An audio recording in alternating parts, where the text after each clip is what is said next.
Good morning to all of you. Today's lecture is on spinal reflex. What are the different ways spinal reflexes present in our body? In the last lecture, we have seen what are the different proprioceptors present in muscle spindle. Okay, so just to revise this, in the last lecture, we have seen the each muscle fiber is made up of nuclear bag fiber and nuclear chain fiber. Nuclear bag fiber have afferent, that is sensory. It's mainly the center portion is mainly the receptor portion, and the various change in muscle length is recognized by this group 1A afferent fiber, mainly the center portion of nuclear bag and nuclear chain fiber, while group 2 afferent, they receive the signal from the peripheral component of this sensory portion of the nuclear chain fiber. Okay, so group 1A fiber is for center portion of the nuclear bag fiber and nuclear chain fiber, and group 2 fiber carry the sensation from the peripheral portion of the sensory component of nuclear chain fiber. Okay, so this is about afferent, or how the sensory information is carried by this nuclear bag and nuclear chain fiber. About efferent, motor components, the gamma fiber, static and dynamic. Static is to the nuclear chain fiber and dynamic is to the nuclear bag fiber. As I have already explained what is meant by dynamic and static. Dynamic means it gets response when there is a sudden change. Okay, while static means throughout the change in the muscle, then this fiber gets stimulated. And lastly is A alpha fiber. This is A gamma, that is divided into static and dynamics. Dynamic is to the nuclear bag fiber, static is to the nuclear chain fiber, and A alpha, it is to the extrafuscular muscle fiber. So remember this thing, afferent is group 1A and group 2. Group 1A is from central portion of the nuclear bag fiber and nuclear chain fiber. Group 2 is from the peripheral portion of the sensory component of the nuclear chain fiber. Another group 1B is there. It is not shown in this figure, but that group 1B I had already explained in the last lecture. Group 1B is from the muscle tendon, Golgi tendon. Okay, so these are the three afferent: group 1A, group 1B, and group 2. Group 1A is from center portion, group 1B is from Golgi tendon, and group 2 is from the nuclear chain, peripheral portion of the sensory component. Efferent are A alpha to the extrafuscular muscle fiber, A gamma, that is static and dynamic components to the nuclear bag and nuclear chain fiber. Okay, so this is about group 1B. As I have explained, the group 1B is from Golgi tendon organ, afferent. That means it mainly is important for its muscle tension. It recognizes the muscle tension, change in the muscle tension, so that it can stimulate, and it causes the activation of inhibitory interneuron, which in turn causes the relaxation of the muscle. Okay, so this is about the group 1B. So let us start today's lecture. Under this heading, we are going to cover the reflex activity, that is what is meant by reflex, what is the reflex arc, component of reflex arc, classification of various reflexes, properties of reflexes, what are the different reflexes present in our body, mainly the spinal cord reflexes. In that we have stretch reflex, Golgi tendon reflex, withdrawal reflex, and another classification that is called as clinical reflexes, that is superficial and deep reflexes. So what is mean by reflexes? Reflex is a spontaneous involuntary response to a stimulus.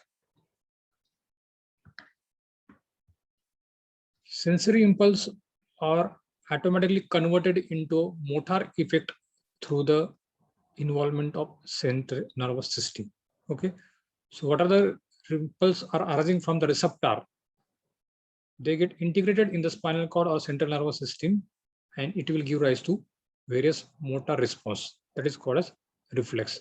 And these spinal reflex or mainly the spinal reflexes are very important for to maintain the posture and various gross movements of the body. So it is a mainly protective mechanism and depends on reflex arc, reflex pathway. Okay, so all the reflexes are depend on reflex arc or reflex pathway. So let us see what are the different components of the reflex arc.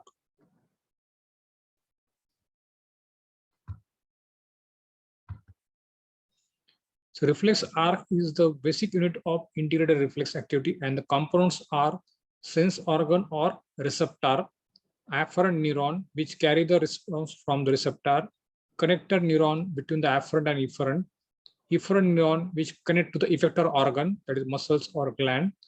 So in this figure, if you see there, here are the proprioceptors, receptors, okay, which are present over the central portion of the nuclear bag and nuclear chain fiber, which carry the information about the muscle change length, change in the muscle length. So this is about afferent. This is interneuron, and this is a efferent. And this is an effector organ, muscle, intrafusal fiber and the extrafusal fiber. These are the effector organ in case of muscle spinal reflex. Okay.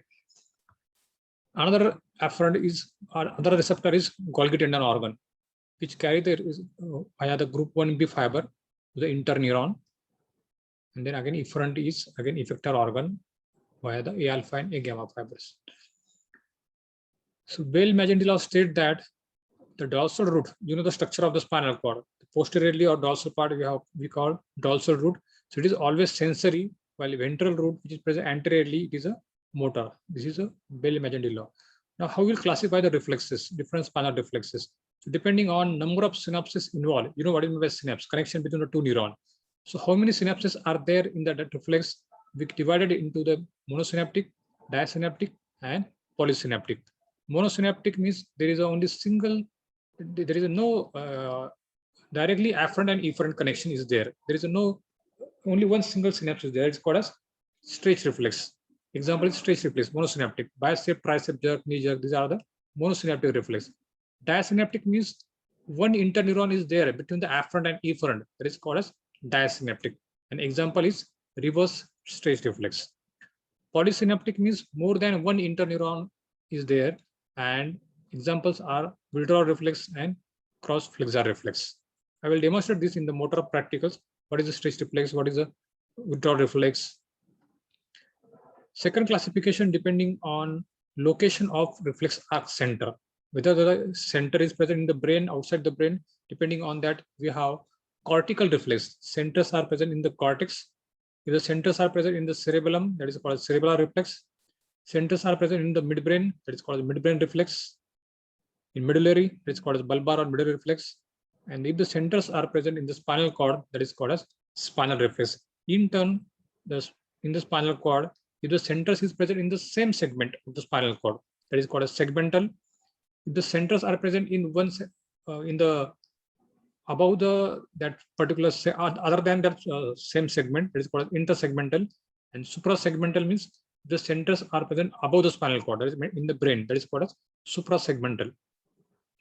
So this is an example of polysynaptic connection. You can see that this is one afferent. In between them, we have different synapse or different interneuron, multiple interneuron connection is there, and that's what is called as polysynaptic reflex.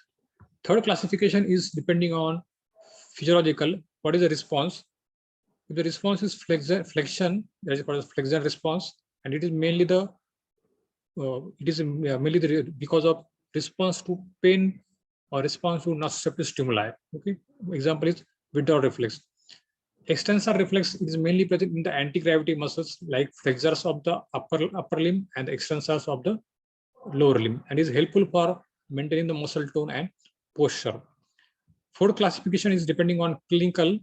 We have superficial reflex, that is corneal reflex, conjunctival, abdominal, and plantar reflex. Deep reflex, bicep, tricep, depending on the situation of that particular receptor. If the receptor is present superficially, we can call superficial. The receptors are present deep, that is bicep, the tendon or bicep muscle, tricep, supinator knee jerk, ankle jerk. Visceral, like baroreceptor and chemoreceptor, these are the visceral reflexes. Pathological, that is abnormal, it is Babinski sign, clonus, and pendular movements. So these are the clinical reflex. This all we are going to see in the motor practical, how we'll examine the different reflexes. Developmental reflex, depending on development, we have conditional or acquired reflex. It is salivation by smell of good food. This is an example of conditioned reflex. Unconditional, which are present since birth. That is example is pupillary light reflex. Okay, so there is no need to require previous training or learning for that unconditional reflex. So these are the classification of reflex. You may have a short answer question, classify the reflexes. So you should write all the 5 classification of the reflexes. Now, what are the properties of reflexes? As the reflexes are nothing but they are carry the impulses from the afferent receptor. Okay, so the majority of the properties are same like that of the receptor properties. So first is adequate stimulus. There should be adequate stimulus to initiate that particular reflex. Law of forward conduction. Once the receptor gets stimulated, the impulse is always travel from afferent neuron to the connected neuron and then efferent neuron. That is called as one-way conduction. The delay, that is, there is a time gap between the application of stimulus and initiation of response because of impulse to carry from receptor to the interneuron, then to the at the efferent neuron. Irradiation, if the intensity of stimulus is to the receptor is very high, the impulse travels upwards and downwards to the few segment of the spinal cord. That is called as irradiation. So when it happens, when there is a more stimulus. Summation, we have seen these properties in the receptor summation. We have spatial summation and temporal summation. Spatial means when you stimulate 2 or more receptor simultaneously, at that time you get a maximum response as compared to when you stimulate individually that particular receptor. That is called as spatial summation. And temporal summation means when you stimulate single receptor continuously, repeatedly, to give it a maximum response. That is called as temporal summation. And this is because of summation of EPSP, excitatory postsynaptic potential. So this is an example of spatial summation. You can see that simultaneously we are going to stimulate the 3 neurons, and here there is a continuous stimulation of 1 neuron. It will causes the EPSP. Then after discharge, also called as reverberation. Even after stopping the stimulus, response, there is some stimulus, some response is there in the effector organ, and that is because of some neurotransmitter. Like in case of nerve muscle, we have acetylcholine neurotransmitter. So continuous discharge of acetylcholine is there, and that's why there is a, even though you can stop the response, there is a stoppage of the stimulus, there is a response is continuous. Reciprocal inhibition. When the receptor is stimulated, there is a contraction of antagonistic muscles and relaxation of, contraction of the agonistic muscle and relaxation of the antagonistic muscles. For example, if you go for the bicep jerk, when you tap over the bicep tendon, there is a bicep jerk is there. There is a flexion of the forearm. At that time, there is a contraction of the bicep muscle. There is a contraction of the agonist muscle. And what is the antagonist of bicep muscle? It's called as tricep muscle. Simultaneously, there is a relaxation of the tricep muscle. So this is an example of reciprocal inhibition. So you can see that, suppose this is a afferent from the bicep. So when there is when you tap the bicep tendon, the impulse is carrying from this afferent to this neuron and causes a contraction of the bicep.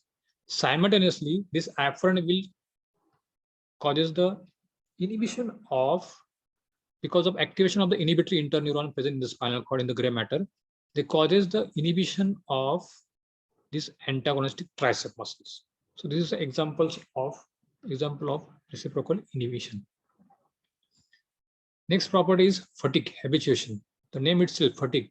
When you stimulate repeatedly, continuous throughout the time, there is a muscle fatigue is there. Okay, that is called as fatigue, and causes mainly because of accumulation of the waste products like lactic acid, H+N, or exertion of the acetylcholine.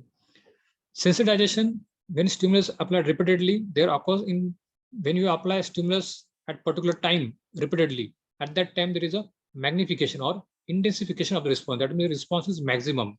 That is called as sensitization. But when you apply that particular response stimulus at a particular time, so this habituation and sensitization is a part of, or it is mainly important for the memory, learning and memory in the CNS. In the lectures of learning and memory, again we will see what is meant by sensitization, what is meant by habituation, how this particular two mechanism is helpful for learning and memory.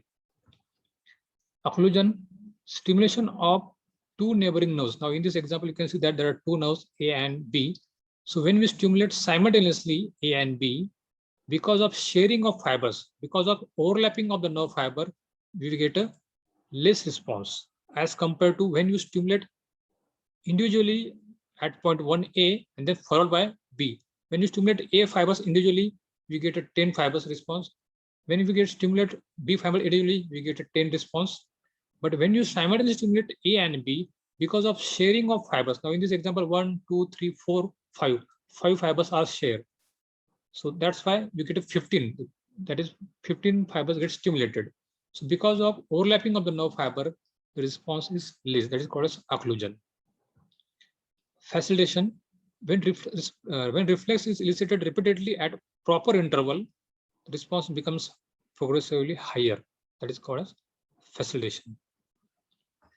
Now, what are the different spinal cord reflexes that are classified into muscle reflex and cutaneous reflex? As in case of muscle reflex, they are originated from the muscle. That's why it's called the muscle reflex. While the reflexes which are originated from the cutaneous tissue, that is called as withdrawal reflex. The muscle reflex, we have stretch reflex and Golgi tendon reflex. In today's lecture, we are going to see about the stretch reflex, also called as myotactic. Myo means muscle.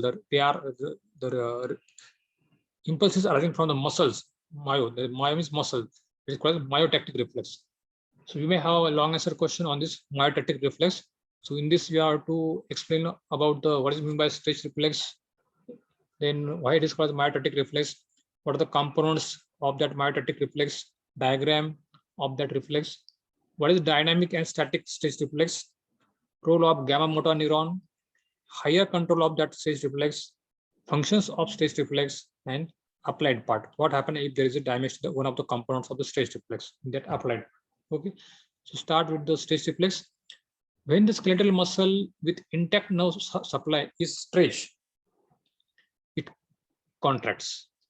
This is called as stretch. For example, in bicep jerk or tricep jerk, when you tap over with the help of that hammer, when you tap over the bicep tendon, there is a stretching of the muscle take place. Okay, and there is stretching of that particular, mainly the nuclear center portion, sensory portion of the nuclear bag and nuclear chain fiber, and it will cause the activation of that reflex and causes the contraction of the muscles, and you get a response. So that is called as stretch reflex.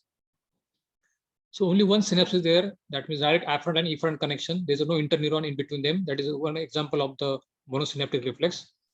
Stimulus is stretched to the muscle. So when you tap over the tendon with the hammer, there's a stretching of the muscle take place, mainly the sensory component, that is muscle spindle, center portion of the nuclear bag and nuclear chain fiber. Afferent is via group 1A fiber and group 2 fiber. Center is present in the gray horn, that is the ventral horn of the spinal cord at alpha motor neuron. Efferent is via alpha motor neuron to the spinal nerve, and response is contraction of muscle. Alpha motor neuron is supplied to, it is efferent connection to the extraphyseal muscle fiber, while gamma motor neuron efferent connection to the intraphyseal muscle fiber. Okay. So example of stretch reflex I have explained: knee jerk, bicep jerk, ankle jerk, tricep jerk. These are the examples of stretch reflex. So whenever, for example, when you tap over the patellar tendon in case of knee jerk, it causes the contraction of the quadricep muscles. Okay, and it response is extension of the leg. So it is helpful for this stretch reflex is also present in the anti-gravity muscles, like in case of extensors of the lower limb and flexors of the upper limb. And because of that, it will helpful for to regulate the posture and movement because of alpha gamma co-linkage. That I will going to explain in the next slide. What is alpha gamma co-linkage? So again, you can see that when you tap over the bicep, patellar tendon, you get a extension of the leg. So this is when you tap, there is this muscle spindle gets stimulated. The stretching of this muscle spindle in mainly the center portion, this nuclear bag and nuclear chain fiber. This afferent is entered into this particular alpha motor neuron, and it will cause the contraction of the extraphyseal muscle fiber. Okay, alpha motor neuron means extraphyseal muscle fiber. Simultaneously, it will activate the inhibitory interneuron, which causes the relaxation of the antagonistic muscles. Okay, so this is about the stretch reflex. Next component in the stretch reflex is what is dynamic and static stretch reflex. As in the last lecture, we have seen what is meant by dynamic component and static component. Dynamic component means sudden change in the muscle length. That is called dynamic component. While static means throughout change in the muscle length. Okay. So that, as you know, that dynamic component is for the nuclear bag fiber and the static component is for the nuclear chain fiber. So when the muscle is stretched suddenly, at that time, like for example, giving a tap over the tendon, there is sudden response. That intrafusal fiber, that is group 1A fiber, which are supplying to the central portion of the nuclear bag and nuclear chain fiber. So mainly the group 1A fiber of nuclear bag fiber, they get stimulated and they causes the contraction of that particular muscle. So main thing is sudden change in the muscle length. At that time, we get a dynamic response. While static stage reflex, when there is sudden continuous stretch in the muscle, that continuous stretch, it will causes the nuclear chain fiber discharge at an increased rate throughout the period of that muscle stretch. At that time, that fiber gets stimulated, and this static stretch reflex is mainly important for present in the anti-gravity muscles and is helpful for control the posture. So in this diagram, you can see that this upward line indicate that the sudden change in the muscle length. So when there is a sudden change in the muscle length, it will stimulate the group 1A fiber. That means nuclear central portion of the nuclear bag fiber. Okay. And when there is a continuous change, you can see that there is a continuous increase in the muscle length. And there is a group 2 fiber and group 1B fiber of Golgi tendon and group 2 fiber of the nuclear chain fiber get stimulated. Again, same thing. You can see that this black one is nothing but the group 1A fiber. This is a muscle spindle. So this group 1A is nothing but the nuclear bag, central portion of the nuclear bag. That is also called as annular spiral ending. Group 1B is nothing but the blue one. This is one is a Golgi tendon organ. So when that group 1A or group 1B fiber gets stimulated, at that time group 1A causes the activation of alpha motor neuron. And you know that alpha motor neuron causes contraction of the extrafascial muscle fiber. Then this blue, that is a gamma motor neuron. Now this gamma, you can see that descending fiber. In the descending tracts, we are going to explain this thing. The descending tracts causes continuous excitation of gamma motor neuron. That means there is continuous discharge stimulation of this gamma motor neuron, which causes the contraction of the muscle spindle. And that is called as muscle tone. Again, we have a separate lecture on the muscle tone. And this muscle tone is nothing but the because of continuous discharge of gamma motor neuron from the central nervous system descending fibers, it will causes the continuous partial state of contraction of the muscle because of this muscle fiber, muscle spindle, that is called as muscle tone. Okay. So this is about the, again, dynamic and static stage reflex. Again, the same. Now, what are the other components of the stage reflex? One is excitatory monosynaptic. That means nothing but the when you tap that particular tendon, it will causes the activation of this group 1A fiber and causes the response, excitation. Other component is antagonistic. That is it will causes the relaxation of the antagonistic muscle. Now in this example, this is a bicep, this is a tricep. So there is a relaxation of the antagonistic muscles via the polysynaptic pathway. So what is meant by polysynaptic? More than one interneuron is there in that particular response, in that particular reflex arc. Now, what is the role of gamma motor neuron? As I have explained you that gamma motor neuron continuously excited by the central nervous system via the descending fibers. That means there is continuous discharge via the gamma motor neuron. And you know that gamma motor neuron is supplied to the which fiber? That is a muscle spindle, intrafusal fibers. Okay. While alpha motor neuron is to the extrafusal fibers. So what is the function of this gamma motor neuron? It prevents the unloading of the muscle spindle, also called as length servo mechanism. Now, what is meant by unloading of the muscle spindle? So for example, when you stretch the muscle, when the muscle is stretched, for example, via the afferent nerve as group 1A fiber, it causes a contraction of extrafusal muscle fiber via alpha motor neuron. Okay, as I have explained that when you tap over the muscle tendon, at that time there is a stretching of the intrafusal muscle fiber. Because of that stimulation, the group 1A fiber causes activate the alpha motor neuron, and that alpha motor neuron causes the contraction of the extraphyseal muscle fiber. Okay, and which will lead to the muscle spindle lack. Okay, so when there's a contraction of the extraphyseal muscle fiber, there is a because of tapping of that particular tendon. First of all, there is stretching of the central portion of the muscle spindle. So when there's a contraction of the extraphyseal muscle fiber, it will causes that whatever the muscle spindle is stretched during that particular activity, that muscle spindle becomes slack. Okay, and because of that, there is a decreased firing activity. That means there is no stretching of that particular central portion, intraphyseal muscle fiber, that is a nuclear bag and nuclear chain fiber, mainly the central portion of the nuclear bag and nuclear chain fiber, mainly the nuclear bag fiber, and that is called as unloading. So unloading is nothing but that length of the nuclear bag fiber is reduced, or there is a slacking of that muscle spindle, and that is called as unloading, and it helpful for prevent the tear in the muscles. Okay, so gamma motor, just I have explained you, the gamma motor neuron causes a striated pole, that is a contractile pole of the intraphyseal muscle fiber to contract along with the shortening of the extraphyseal muscle fiber during muscle contraction.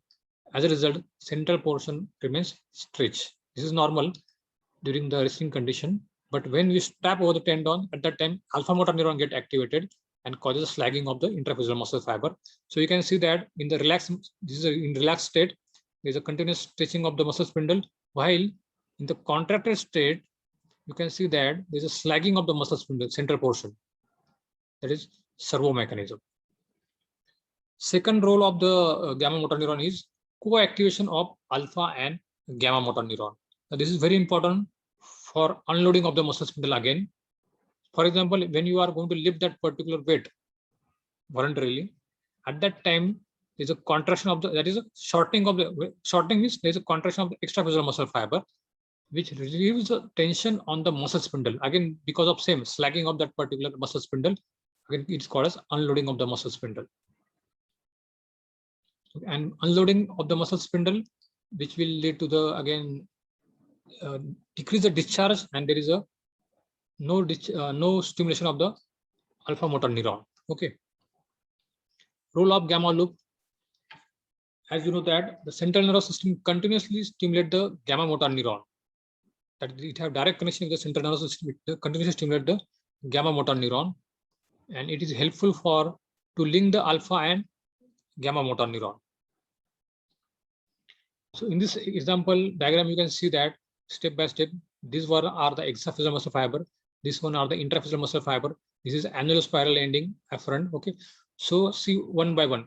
So number one denotes that alpha motor neuron, that is afferent input from the sensory ending of the muscle fiber, the muscle spindle, nuclear bag and nuclear chain fiber. Center portion is sensory, okay, while peripheral portion is striated, contractile portion. Okay, so number one indicate that there is a stimulation by this sensory endings, sensory portion. Okay, once the sensory portion gets stimulated, this one is alpha motor neuron. It will causes the continuation stimulation of the alpha motor neuron, and this alpha motor neuron causes the contraction of the extraphyseal muscle fiber. So 1 and 2 number indicate that stretch reflex pathway. So when you tap the tendon, at that time this gets stimulated group, that is number 1, and this number 1 causes the activation of the alpha motor neuron. This alpha motor neuron causes the contraction of the extraphyseal muscle fiber, and you will get a response, bicep jerk, knee jerk. Okay, so this is one thing, that is stretch reflex pathway. Now number 3, as I have told you that there's a continuous discharge from the central nervous system to the gamma motor neuron, and it causes the continuous partial state of contraction of the muscles, this contractile pole of the muscle spindle. Okay, that is called as muscle tone. So this indicate the gamma motor neuron, while 4 indicate that descending pathway co-activating the alpha and gamma motor neuron. That is called as alpha gamma co-activation. Again, same thing with the diagram, muscle spindle. Group 1A, Group 2, and 1B. These are the afferent. Group 1A from the central portion of the nuclear bag and nuclear chain fiber.